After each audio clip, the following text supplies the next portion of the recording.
Hello, welcome to my new video. When after the video game market crash Atari was taken over by the Tramiels, the new Atari focused mainly on computers. But then the video game market was revived again by Nintendo with their new game console. And then Atari starts to show interest in the game consoles again. In an attempt to capture a share of the Nintendo market, Atari released a number of products that were very similar to those of Nintendo, like this CX78 GamePad. In this video we take a look at this GamePad and what other products Atari released in the battle against Nintendo.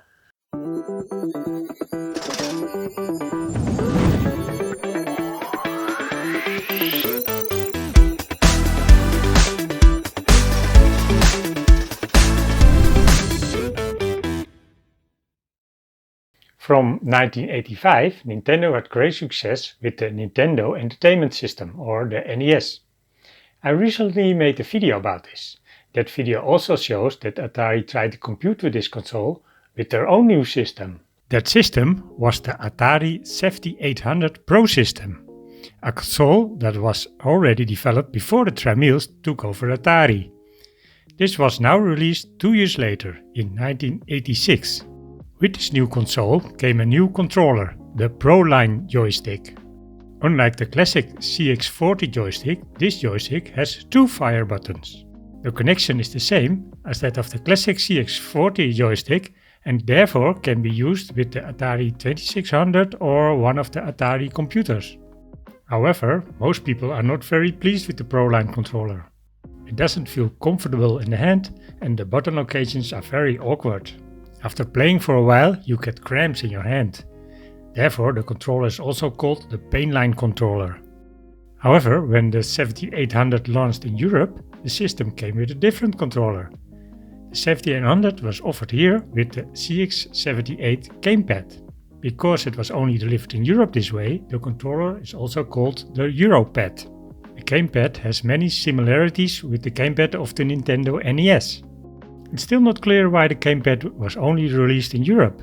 Maybe it was a patent issue, because it looked so much like the NES GamePad. In Europe the GamePad was also often included with the Atari 2600 Junior. That's a bit strange. The 2600 Junior is offered with many different controllers. To see in which combinations the 2600 Junior was offered, I took a look at the local market website. Here I came across of 3 different combinations of Atari 2600 Junior boxes. First, you have the Junior together with the CX40 joystick, but the Junior also appears to be offered here with the Pro Line joystick. This way, the Pro Line controllers are also available on the European market. And finally, Juniors have been offered with the CX78 GamePad. During a visit to a retro game store in a city close by, I managed to buy such a CX78. Let's take a closer look. And here we have the CX78 GamePad. The similarities with the Nintendo NES GamePad are clearly visible. Just no select and start buttons, because they were on the console itself. I was told that this controller was new old stock, and it certainly seems that way. It appears this controller has never been used. I think it's quite light, and also feels a bit cheap. So, 2 fire buttons. They also feel a bit mushy, there's no clear click. And the buttons are also a bit far apart. And here we have the D-pad, with a thumbstick. It feels good. The thumbstick can also be unscrewed, that gives you a real D-pad. In certain games it's more convenient to use a D-pad.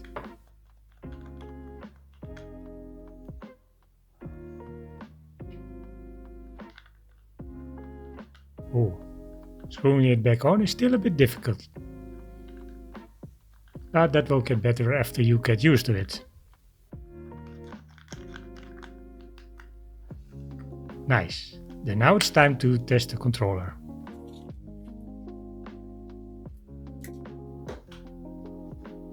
I connect the controller to the new Atari 2600 Plus. Oh, the cable is not very long. It is of course best to test such a gamepad with a Nintendo game. That's why I'm going to play Donkey Kong.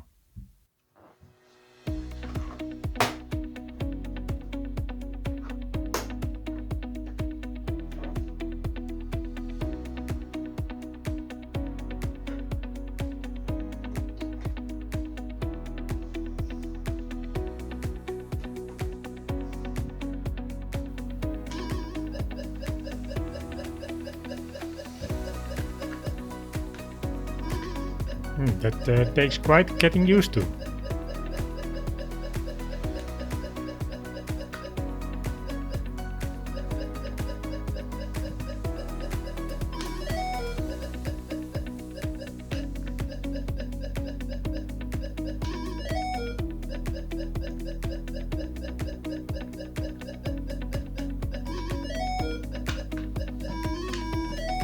Well, that went well. Now I hear people say that there are CX78 controllers which were supplied with the 2600 Junior, of which the second fire button has been disabled. It's still unclear why this was done. It appears this was because the second fire button could cause damage when used on an Atari ST. The second button was disabled by Atari by loosening one of the resistors on one end. I'm going to open my copy to see if this is also the case here.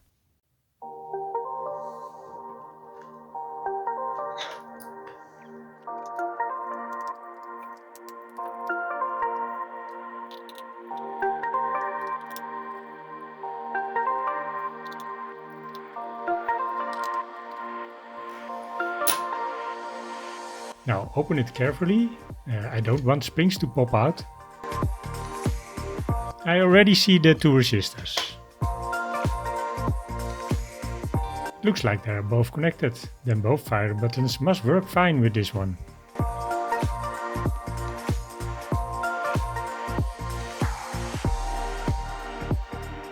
I'm not going to take it apart any further. I put it back together.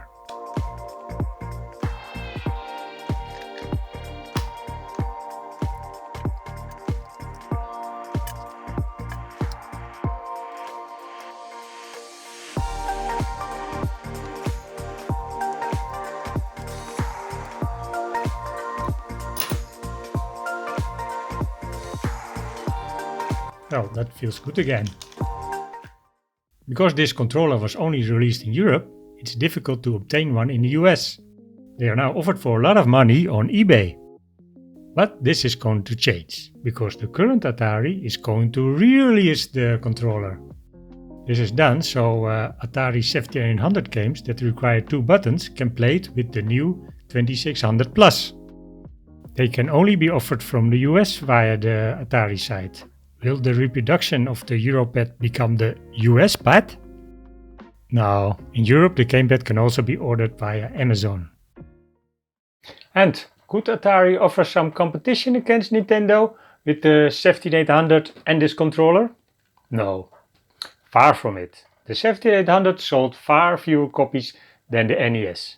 So Atari released a new weapon, another console. With the 2600 Junior and the 7800, Atari already offered two consoles, but it thought there was still room for a third. That became the XE game system, a console version of the 65XE home computer. Strangely enough, this was offered with the classic CX40 joystick, but in a grey color. But to match Nintendo, they also included a light gun. After all, Nintendo included the zapper gun with the NES. However, the Atari's light gun worked on a different system, which made it less accurate than the Nintendo zapper. Atari had released already a light pen in the past. Now they had put the light pen mechanism in a light gun, but that system worked less well there. You hold the light pen against the screen of a CRT and the software measures how long it takes before the cathode ray from the TV tube reaches the light sensor of the pen. This allows you to calculate where the pen is located. The light gun you keep further from the screen, so the position can be determined less accurate. Nintendo Zapper works on a different system. At the moment you press the fire button, The screen is briefly blacked out, and the luminous shape is drawn at the location of the object to be hit. The light sensor in the gun then measures whether this light reaches the sensor. This made it easier to determine the location. Although the Nintendo Zapper works better, I think the Atari Lightgun looks much better. But the Lightgun wasn't the only thing Nintendo had success with. The success was largely due to the Mario games. Now it was the case that when Nintendo released the first Mario Bros. Game for the arcade, they did not yet have their own console at that time. So they sold a license for this game to Atari. Now Atari still owned that license. To give the impression that you can also come to Atari for Mario games, they had this Mario Bros. Game re-released for both the Atari 7800 and the XE game system. However, this Mario game was very different from the side-scrolling Mario games we know from Nintendo. This was a single-screen game with a black background, like most arcade games of that time. But the XE game system with the light gun and the Mario game could not compete with the Nintendo NES. And in 1992, Atari discontinued the Atari CX7800 and 2600 Junior. But when Nintendo released the 16-bit SNES, Atari made one more attempt in 1993 with the Atari Jaguar. But this system is worth a topic for its own video. All these Nintendo Lookalikes did not help Atari much, but they did provide us nice collector items. The reproduction of the CX78 will be available from May 2024, but can already be pre-ordered now. Then we come to the end of this video. To support this video channel, it would be nice if you click the like button below. And subscribe to see new videos in your YouTube feed. Let us know in the comments below this video what you think about these articles and if you know any other Atari stuff that is similar to Nintendo. For now, thank you for watching and see you at the next video. Bye!